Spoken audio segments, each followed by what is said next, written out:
Thanks ever so much. So I'm now going to work out how to top that amazing introduction. Thank you. What I'll do first is explain this. In the unlikely event that you would rather have the presentation and handout in electronic form, just get out your iPhone now and just pop over to that URL, and you can download it. They're sitting there on the web waiting for you. What I'd like to do actually is to start this by reading out a chunk of a saga, and then we'll move on from that to actually unpacking what we can do with this text. Just so I've got a little bit of a feel for my audience, who's studied any Old Norse before, or Old Icelandic, or Modern Icelandic, say? Okay, scattering. Who's read any sagas ever in translation? Oh, okay, quite. Oh, yeah, okay. So most people have encountered some sagas. Brilliant. Who has read Laurentius Saga? Absolutely no one. It's okay. So this is going to be a bit of text that's unfamiliar to you, and it's unfamiliar to almost everyone else. I'll explain how I kind of bumped into it in a bit. But I think it's really interesting. So we'll start by actually reading it out and then go into some analysis. It's all here on the handout. So has everyone got a handout? Brilliant. I think see what you feel. I'm easy, Trish. Whatever you think looks best. Cool. We start in chapter 11 of Laurentius Saga, the saga of Laurentius Karlsson. And we're told that a great scholar, Jon the Fleming, had recently arrived. Where had he recently arrived? In Nidaros, in Norway, what's now Trondheim. This is where the Archbishop has his seat in 14th-century Norway. Laurentius himself is from Hólar in Iceland, up on the map there, but he's spending some time in Norway. And this great scholar, Jon the Fleming, has recently arrived. Where do Flemings come from? They come from Flanders, so that's where Jon's come from. He'd spent a long time studying in Paris and Orléans. He was so great a juristi, a lawyer. I'll come back to that italicised word later in the lecture. He was so great a juristi that there was, at that time, no one of his calibre in Norway. Moreover, the Archbishop had good reason to lean on him, because all the leading brothers of the chapter, the kind of people who run the kind of church in Norway, essentially, were set against him. They went always petitioning the Pope and got many letters from the Curia, the papal court, with which to oppress the Archbishop. And the Archbishop was always eager to get hold of scholars wherever he could. But Jon the Fleming could help out the Archbishop less in his dealings with the chapter because he didn't speak Norse. And the general populace didn't understand his speech because he said everything in Latin, French, or Flemish. So this is setting up this character, Jon Flemingi, Jon the Fleming. Well, what happens to Jon? We find out in chapter 15.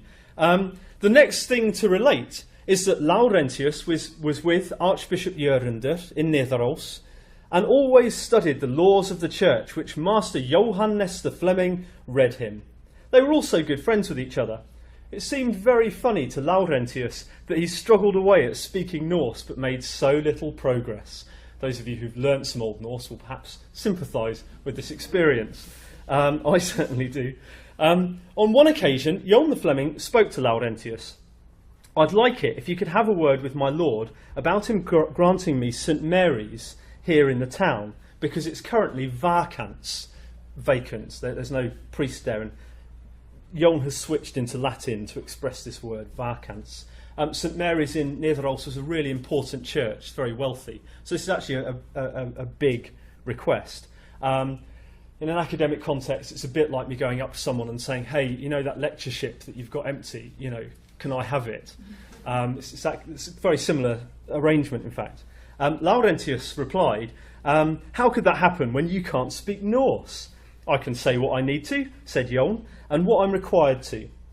"So let's suppose," said Laurentius, "that it's the first day of Lent, and you have to tell your parishioners how they should celebrate Lent." "Like this," said Jon the Fleming. Now, this is a slightly unfortunate moment, right, because this is funnier in Icelandic than it is in English, and we're going to unpack this at tedious length. Okay, so any humour value that's lying waiting here will be, sort of crushed as the lecture goes on. Nevertheless, Jon says, now Lenten has arrived, and each Christian person should come to church, do his scraping, throw away his wife, make no disorder. Non ne sufficit domine. Won't that do, mate? Then Laurentius laughed and said, the people won't understand what Lenten is, let alone the rest. Lenten is a perfectly good Dutch or Low German, Flemish word for Lent, but it's completely different in North Germanic. He told the Archbishop, and they had a good laugh about it, but they gave Jon a share of his request because he was very hot-tempered when he didn't get his way. I love these kind of wacky little glimpses that you get into kind of day-to-day life in 14th century Norway from this saga. I'll just do the further anecdotes about Jon and his language, and then we'll kind of start unpacking it. So this takes on to chapter 15. Another time, a lot of sailings from Iceland arrived at Nidaros, and many Icelandic people were aboard. Sira Laurentius wanted to do something good for them. Amongst others came a person called Kleingur Steipir, who was a kinsman of Laurentius's and close to him. And when Jon the Fleming saw that, he wanted to hang out with him, and at some point spoke to Laurentius in Latin and said, "Tell me how to greet this friend of yours in Norse." Laurentius thought of a great joke to play on Jon, you can probably see what's coming, and said, "Greet him like this." I'll do this in my best reconstructed Old Norse pronunciation, because it works slightly better as a joke that way. Fagnadar laus kompan, which means damned dude. Kompan is like a dude, companion. Fagnadar lois or laus means, damned. I understand, said Jon, that this must be a nice greeting, because Fagnadar is gaudium, the Latin for joy, and laus in Latin means love, praise. So he went up to Kleingur Steipir, clapping him on the back, and said, "Fagnadar laus kompan." The man narrowed his eyes at him, and then the greeting didn't seem as fergur as Jon thought. Didn't seem as fair or attractive. Then Jon the Fleming spoke to Laurentius. "I now understand that you tricked me, because this man was angry at me." There you go, bona fide 14th century humour from Scandinavia. You don't get much of it, so enjoy it while it lasts.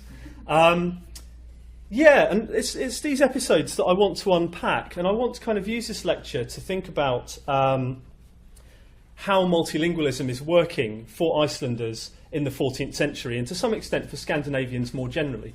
The Baltic Sea region and kind of the wider kind of North Atlantic region is an amazing place in terms of multilingualism in the 14th century. You've got the Scandinavian dialect, you've got Low German, that kind of pink splodge on the North Baltic coast there. You've got Slavonic languages, you've got Baltic languages like Lithuanian, you've got the Finnic languages as well, like Sami, Finnish, Estonian, as they now are. Loads of kind of loan words going to and fro. It's a really kind of dynamic place linguistically.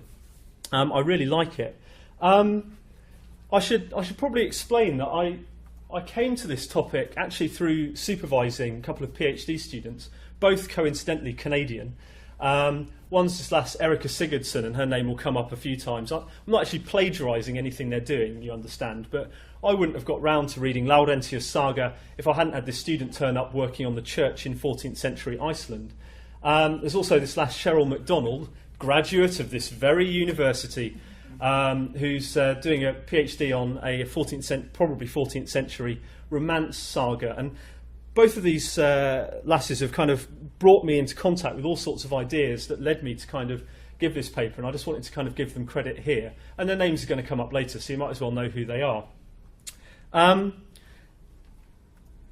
And here's kind of a sketch of what I'd like to do. I've got sort of two halves to this lecture. And one is to use Laurentius' saga to think about how Low German influences Old Norse. The influence of Low German on Old Norse is massive. Something like half the Swedish lexicon today, for example, is from Low German, or includes bits.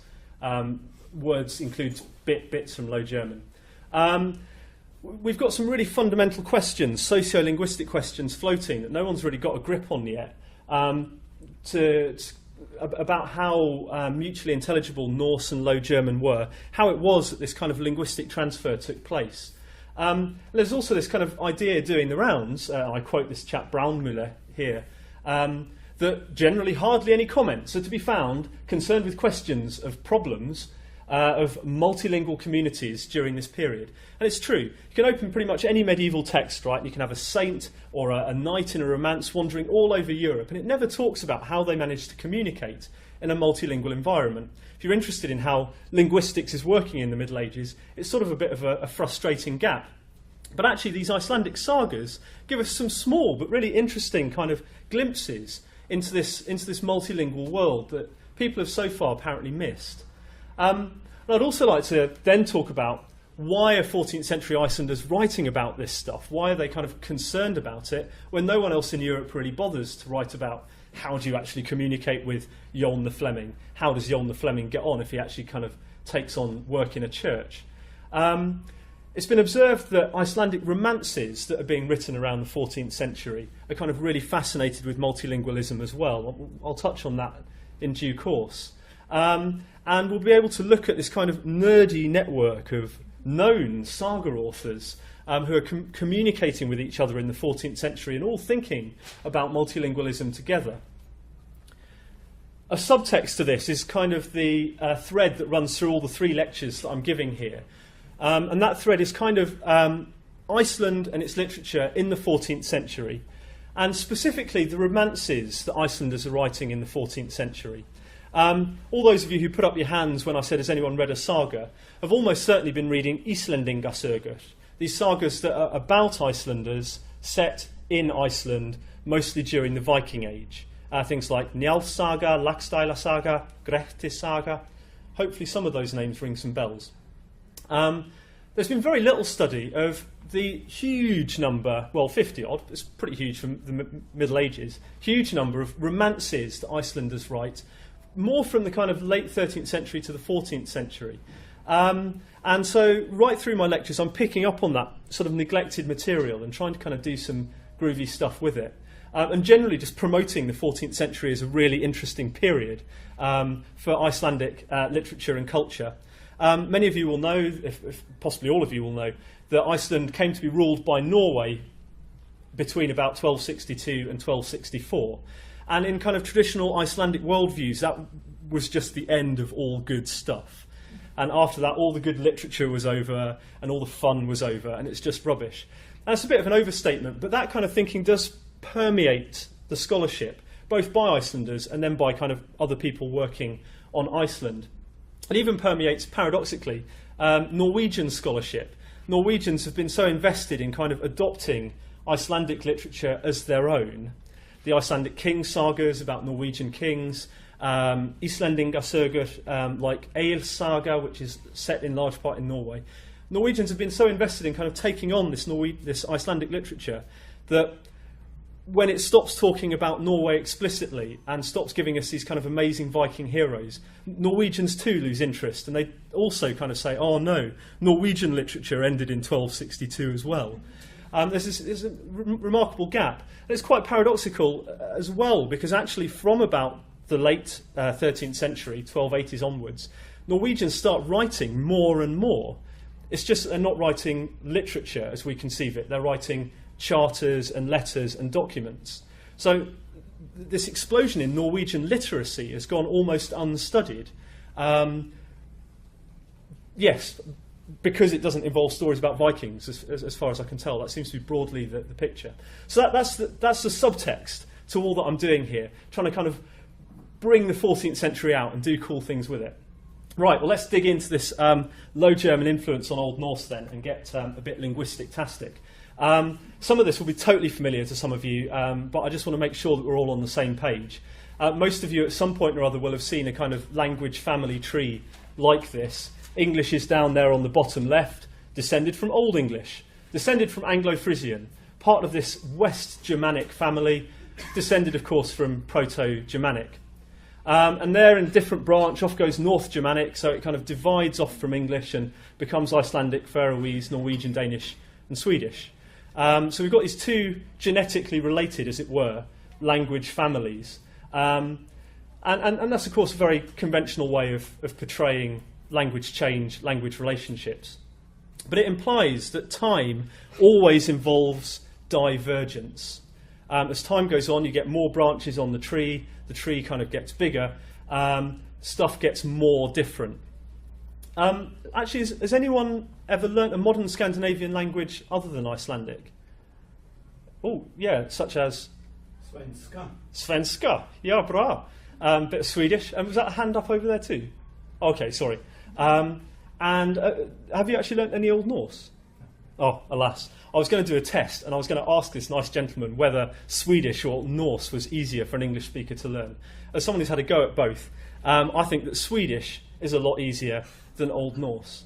So there's been a kind of weird process, right, whereby English and Swedish have converged. They separated, Old Norse kind of went its way, but Swedish is now more similar to English grammatically than the common ancestor of our languages. Our languages have changed in parallel and in some ways converged. Has anyone heard of West Norse and East Norse? Don't worry if you haven't, but I just want to kind of give people a chance to shine if they...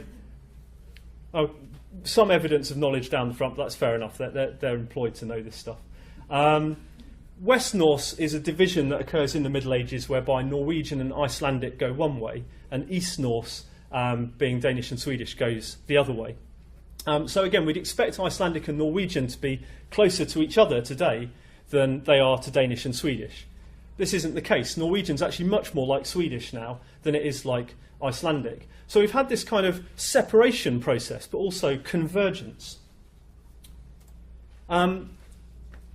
which gives rise to some kind of fundamental questions. Why has this happened? Why have continental Scandinavian languages gone the English way, while Icelandic has stayed out on its own, being really quite different from these languages grammatically? Why has Norwegian converged with Swedish? Well, one way to try and answer this is to say it's to do with Low German influence. The Low German dialects, you've got them lurking there on the diagram, are West Germanic, like English, and they have a big effect on the continental Scandinavian languages. So it might be this that's explaining the convergence. So getting a grip on how Low German influences Old Norse is really fundamental to how we understand the whole kind of Germanic family tree.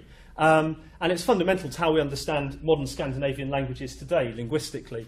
Here are just a few examples of how Icelandic is less like Swedish, to which it's genetically closely related, than Swedish is to Dutch. Verb meaning pay. In Swedish you'd say betala. I don't speak Dutch, so I won't really make any effort to pronounce the Dutch words, but you can see that betalen, whatever it is in Dutch, is very similar to the Swedish. Icelandic borga, greiða. In Icelandic you þýða, to translate. In Swedish, översätta. Sorry, my Swedish pronunciation has become Icelandicized over the years. I can hear it kind of being strange in my head. Betala is nice as well because it involves the prefix b, and that's become productive in Swedish. So Swedish borrowed this prefix be from Low German and now sticks it onto all sorts of words. They've also borrowed a suffix, het, which kind of means nus, like possibleness. And they borrowed that from Low German, so you get möjlighet in Swedish, but in Icelandic, möguleiki. They've got a different suffix to express that. And you can just look down the list and see that Swedish and Dutch have lots of similarities. Icelandic's often off on its own. So we've got this massive Low German influence on Norse lexically. Whether we've got grammatical influence from Low German on Old Norse is kind of an open question. There was a big push kind of in the 90s, really quite widely across Europe. Lots of different people working on different languages got into this. There was this big push to find grammatical influence from Low German on Scandinavian. And Ernst Håkon Jahr is a nice example of that. He looks at various features of the dialect in Bergen, which is a big trading town, loads of Low German merchants moving through. And he tries to argue that features of Bergen Norwegian kind of are borrowed from Low German. The problem with these processes, for Scandinavian as for another area that I work on, Celtic influence on English, is that you can pretty much always find a kind of linguistically internal reason for a language to change grammatically. If Low German could develop a particular feature and give it to Norwegian, well, you might as well say, yeah, but if Low German can develop that feature, why can't Norwegian develop that feature on its own? So a lot of similarities between the continental Scandinavian languages and German grammatically can just be thought of as kind of parallel, independent development. It's not hard to kind of perceive that. That said, there is an overall trend in the continental Scandinavian languages to reducing inflectional complexity. Some of you will be like, what? Inflections when you add endings to words to change their meaning. A nice simple example in English is cat, cats. Stick an S on the end, it's changed the meaning. It's turned it from singular to plural. Old Norse uses this technique a lot for indicating grammatical meaning. And the continental Scandinavian languages have come to use it less and less, and English too has got rid of more and more of these features. We used to say, I run, you runnest, Alarik runneth, and now we go, I run, you run, he runs. So I run and you run are now the same, whereas I run, you runnest used to be different. So English and continental Scandinavian languages have got rid of a lot of this stuff. And Peter Trudgell's article down there has a really nice, really interesting argument. It remains to be seen kind of how widely it's accepted. Really nice argument that that kind of morphological simplification is generally a kind of symptom of adult learning of languages, which happens when you get language contact, adults having to kind of adopt a language as a trade language or as an imperial language. So it might be that this sort of grammatical simplification of the continental Scandinavian languages that you don't see much of in Icelandic is to do with language contact, but it's very hard to pin it on any specific kind of language contact. These are just kind of generic changes that simplify things for adult learners. We can, however, through Laurentius Saga, start to get into some of the sociolinguistics of this process, the actual cultural and social contacts that might have been leading these changes to happen. And I think that's really exciting. Most of the work that's been done on this so far is based on letters and stuff between merchants that normally only survive from the 16th century onwards, which is after most of the changes have happened. It's really hard for us to get a glimpse into the actual lives of the speakers of these languages in the 14th century, why a Norwegian might take on these kind of Low German loans. Well, we've already heard that Jon the Fleming didn't kind of communicate very well with people in Norway because he couldn't speak Norse. That's a very simple sounding statement, but actually in terms of current debates about how Low German influences Norse, it's got a lot of information that's quite useful. Some people have actually argued, Braunmüller, who I quoted earlier and there's a reference to him on the handout, Braunmüller has argued that really Old Norse and Low German in the Middle Ages were similar enough genetically that you could pretty much understand each other anyway. This text suggests something rather different. The chapter in this cathedral is not always willing or able to tackle Low German, Flemish, or for that matter, Latin or French in a spoken context. This is a very Norse-dominated environment, even within the church. So whereas some kind of churchmen in medieval Europe will happily chat to each other in Latin, it doesn't look that way for Scandinavia. These people are much less comfortable with Latin as a lingua franca. Admittedly, legal debates is a very formal and technical context. So it might be that if you're just trying to sell something, you could get by. Nonetheless, I think it's quite an interesting kind of hint. It's also worth kind of taking on board that Jon is trying to communicate in the context of conflict. And it is amazing sociolinguistically when if people kind of don't want to get on, it's very easy for them to not be able to understand each other. If they do want to get on, suddenly things kind of start to fall into place and you can accommodate. Nice examples of that are things like Serbian and Croatian, which have become different languages, which 20 years ago were just seen as the same language. Nothing's changed linguistically, but huge things have changed socially and culturally. Still, we can get a sense of some of the friction that would be going on as Low German speakers try to kind of get engaged in a Scandinavian environment. And there's a bit of advice from the Konungsskuggsjau from Norway. This is a text about how to be a good merchant, really. It's called the King's Mirror. But it's not just directed at princes and stuff. It's how to be a kind of upwardly mobile, kind of cosmopolitan, go out there Norwegian. And we're told through this text, you must acquire all languages, but first and foremost, Latin and French, because those languages are the most widely used. Well, here's Jon Fleimingi sitting there in kind of Trondheim saying, I can speak French, I can speak Latin. And the people there are really like, we haven't been reading Konungsskuggsjau, mate. We're just going to speak to you in Norse. So we can see that maybe some of these Low German speakers really do need to adopt the local language. And here's this bit where Jon is actually trying to speak Old Norse.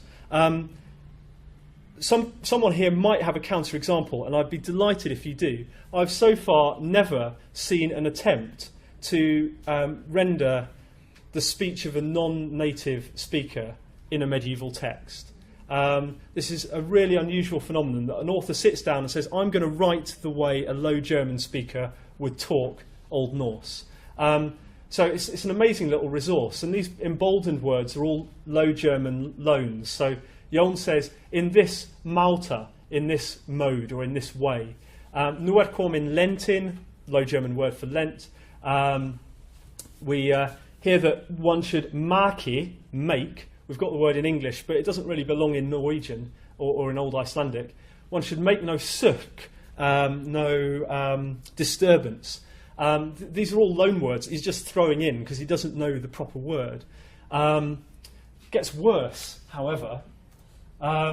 We even get some grammatical errors. Oh, skrepin. Skrepin isn't a loan word. Skrepin just doesn't exist. He's just kind of taken this word, which might... And there is a word, skriftir, which means penance. Everyone should do his penance. And he's just kind of thought up a word that sounds a bit like it. Kvern man involves using an accusative when he should be using a nominative. Some of you are like, what the hell's an accusative? Don't worry. The main message is that it's a grammatical mistake. In fact, it's a lot like saying him should come to church rather than he should come to church. Him should come to church. So we're seeing Jon making all these mistakes. And it's fascinating that the guy behind the saga wants to represent them. But it's also really interesting to me that Jon does seem to kind of get the job, right? The Archbishop does say, oh, well, you can have part of your request. And we don't really know what that means. Erica, who's been working on this, for reasons I haven't yet found out, I keep asking her, but she doesn't really think that Jon got the job. On the other hand, it does seem to say something like, well, they gave him part of his request. He gets some kind of... he gets something out of his efforts to get a lectureship, as it were, in the Norwegian church. So we're getting hints that Low German speakers are getting important jobs. They have to speak Norse. And how do they do it? Well, they kind of know what they're doing, and then they just throw in some loan words and hope, or words from their own language, and hope that they're going to be right. This is more or less how I speak Icelandic, right? I completely sympathise with Jon the Fleming. It's kind of how you get by in the Germanic languages when you're trying to kind of move from one to another.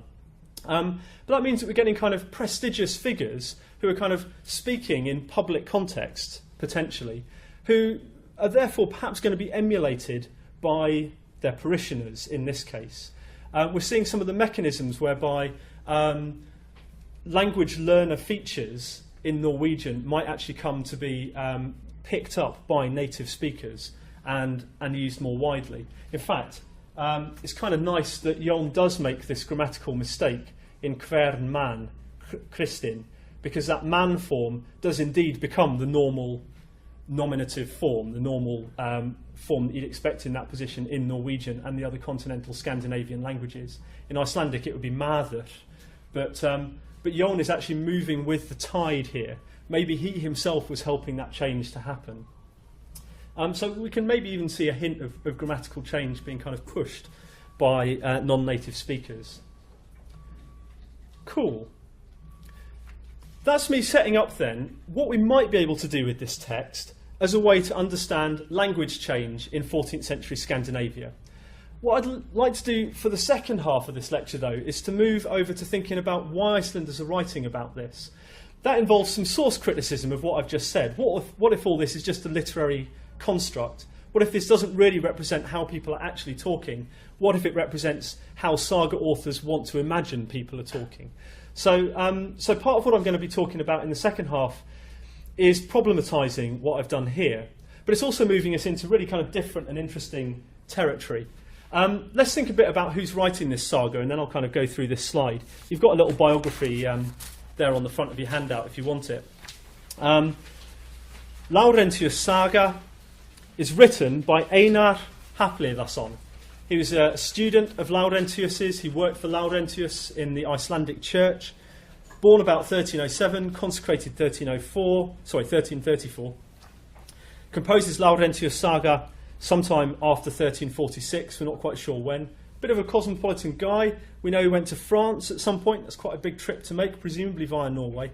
And he has a very long life. He lives for, getting on for 100 years. And he's looking back on the late 13th century. And the kind of anecdotal character of the beginning of Laurentius' saga does kind of ring true as just the stories that this old guy has told his student about his time when he was, on his year abroad in Norway. So Einar is kind of picking up on the past of his old teacher, and then kind of trying to do stuff with it for his own time, for the 14th century. In the anecdotes that I've just been talking about, he's presumably doing a trick that Icelanders do all the time now, for sure, as do Finns. He's trying to give his own language prestige by emphasising that kind of mainstream people can't understand it. Icelanders like to talk about the impossibility of learning their language, so do Finns. I wouldn't want to overstate it, right, but sometimes they can get quite irritated if you're good. And they keep trying to switch to English, and you're like, no, really, I understand what you're saying. So you get this interesting discourse where people sort of on the margins of Europe are trying to kind of mark out their specialness by the impossibility of their language. But of course that impossibility at the same time is marginalising those languages. You wind up with this kind of paradoxical discourse where you're like, we're special because we're different. Oh, but we're really different, therefore we're not actually kind of normal Europeans. So Einar is giving us a window into that discourse. He, as an Icelander, is constructing or presenting that kind of discourse. We get a sort of sense of the cultural anxiety that Icelanders are perhaps feeling in the 14th century. And we know that Einar is kind of experiencing a Latin textual world. I'll come on to this a bit in a moment. And a Norse register, a register of Old Norse, that's very heavily influenced by Low German. He himself is sitting in Iceland, but his teacher has spent loads of time in Norway. He'll have picked up Low German loanwords. There are, emboldened on the handout, various Low German loanwords in Einar's own writing that aren't in the mouth of Jon the Fleming. There are loads of Low German loanwords that Einar actually uses because they're normal words for him. They look weird to Icelanders now because they've fallen out of use. So Einar is actually kind of deeply integrated into a multilingual world, despite sitting out there in Hollar, and is trying to deal with that through these kinds of anecdotes. That must be one of the reasons why he's telling us these stories. Here's a sketch of some of the kind of themes I'm going to bring out over the next kind of 10 minutes to kind of try and get a grip on why else Icelanders talk more about multilingualism than anyone else, despite actually being in the kind of most monolingual polity in the whole of medieval Europe. Everyone else has got like loads of different languages knocking around. Icelanders have really only got Icelandic, but they talk about multilingualism more than anyone else. And we've got this kind of little group of nerdy scholars, right, who really do, according to Laurentius' saga, get the piss taken out of them at school. Like, people are nasty to Laurentius at school, partly just because he's poor, but also because he's good at schoolwork. So we get a sense of this kind of slightly nerdy clique of people who don't quite get on with the farmers down the road. And these people are getting prestige, and we see this again throughout the saga, and I'll give you some examples in a bit. They get prestige from their rare skills as scholars and linguists, their ability to deal with Latin, their ability to engage with the European mainstream. We've got profound contact with Norway for this group of people. They're also really excited by French and Latin literary developments. And they're also, perhaps, really self-conscious that Norwegian and Icelandic are suddenly diverging. These are the themes I'm going to kind of work through. You've got this on your handout. I was a bit worried that this would be illegible from the back. This is just a little network of some of the people who are involved in 14th century Icelandic literary activity. I mean, infamously, right, 13th century Icelandic sagas are anonymous. That's kind of one of the things that we find entertaining but also frustrating in the Old Norse field. People are always wondering, who wrote Ale Saga? Was it really Snorri Sturluson? People are really interested in finding authors for this stuff. And they never look at the 14th century when we've got loads of sagas who we know the authors of, or which we know the authors of. So it's a really kind of fascinating time because suddenly we can start to see the kind of cliques and literary borrowings and stuff, or start to glimpse them, that are actually going on in Icelandic society. So we can see that we get people like Laurentius, who has a son, Árni, who does some translating from Latin. He writes Dunstanus Saga.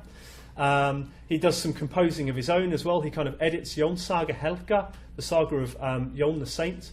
Árni is a mate of Einar Hafliðason, who writes Laurentius Saga. They kind of hang out together. They talk about each other a bit in their texts. Over there we've got Jón Halldórsson, who was Bishop of Skálholt. He kind of composes one of our first Romance sagas, Klári Saga, and is a mate of Laurentius Karlsson. So we can see all these people kind of interacting, and we can see borrowings between their work as well as kind of these people mentioning each other in their texts. Most of them have got Norwegian connections. Laurentius lives in Norway for years. He has his son Árni by a Norwegian, so Árni himself is half Norwegian. Loads of capacity for exposure to Norwegian Norse in Iceland at this time. Jón Halldórsson used to be a Norwegian. He's sort of now, I always forget the poor man's surname, Sean, I wrote it down here. Sean Hughes, yes, poor Sean. Sean Hughes has argued very nicely, actually, that Jón must at least have had an Icelandic mother quite recently. So Jón is back on the kind of Icelandic roster, but grew up in Norway. Again, lots of exposure to Norwegian. His students will be getting exposure to Norwegian Norse and all the kind of Low German influences that are coming through that. So we've got these Icelanders who are really in touch with continental Scandinavia and kind of linking up with that in loads of ways. And working with each other's texts and working loads with Latin. Dunstanus Saga, translated from Latin.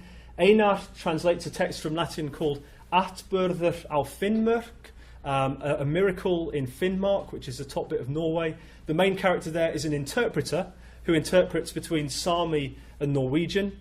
It's not important to the story that he's an interpreter, but Einar doesn't ever kind of stop calling him the interpreter. Einar is thinking of this guy in his kind of linguistic functions. So we can see this kind of little kind of scholarly world of Icelanders who are dealing with Latin all the time, even though it's completely unfamiliar language in terms of their native language, dealing with Norwegian with its Low German influences all the time, and dealing with each other's work. Let's get some kind of examples of this into position. Here's an example that works in several ways for the value of Latinity, the ability to speak Latin as far as these people are concerned. I've already read this out in translation. Part of the message here is just that Jón the Fleming, having arrived in Norway, he knows Latin really well. This is a huge asset to him. The access to kind of high calibre European learning is hard to come by in Norway.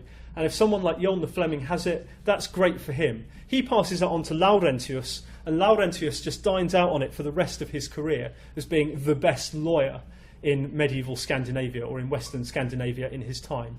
The guy who can write letters in Latin, the guy who can write just at all. So these are really valuable things that come through in the story of Laurentius Saga. But in the language as well, we see all these Latin loanwords, and you'll need to look at the Old Norse for that, but I've italicised the Latin.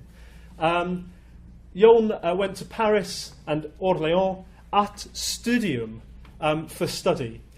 He was so great a juristi, a jurist. Again, it's just a Latin word, that there was no one else like him in Norway. People, however this is pronounced in Old Norse, afpellurðu, they appellated the Pope, they petitioned the Pope. These are all just Latin words, and Einar is using them with this complete facility. And scholars have commented on this. It's often referred to as the ornate style, with a sort of sense of disapproval. Oh dear, the proper Icelandic literature is gone. People are writing in the ornate style now.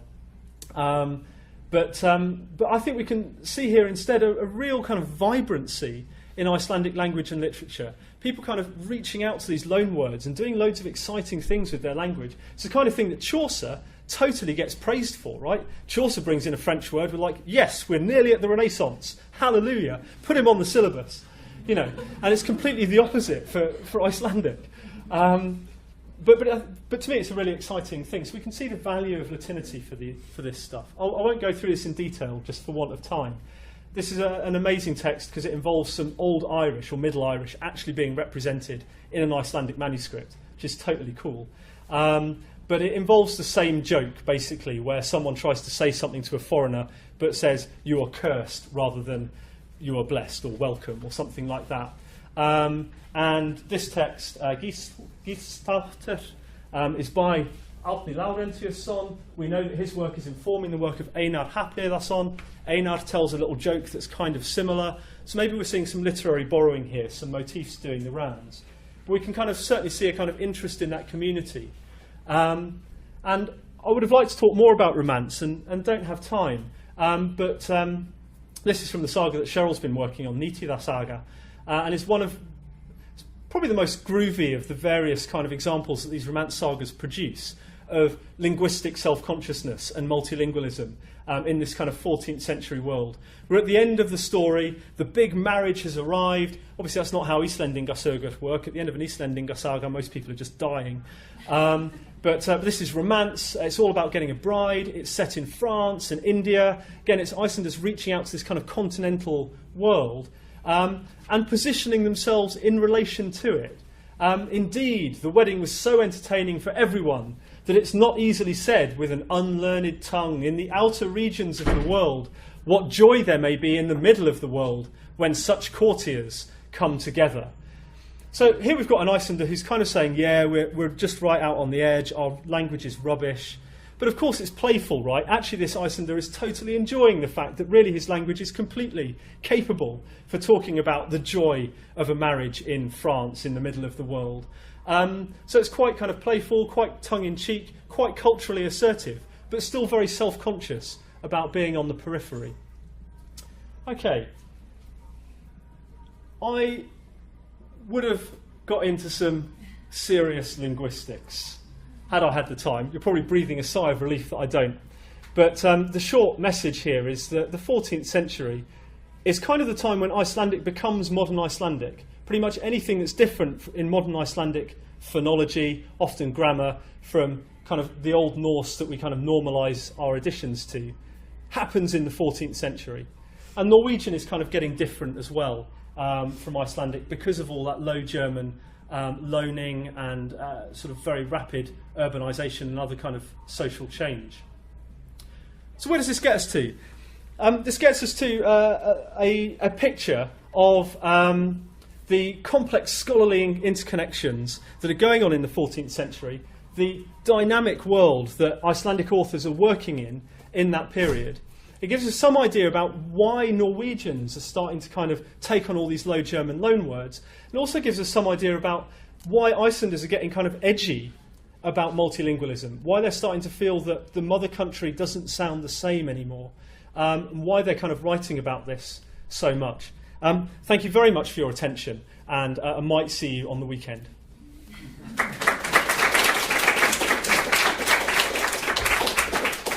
I've also been a very bad speaker because I've left virtually no time for questions, which I do apologise for.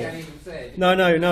What time are we? It's like virtually 20 past. Well, that gives us surely a minute or two. I think you actually stated why there is this massive Low German influence on really Scandinavia.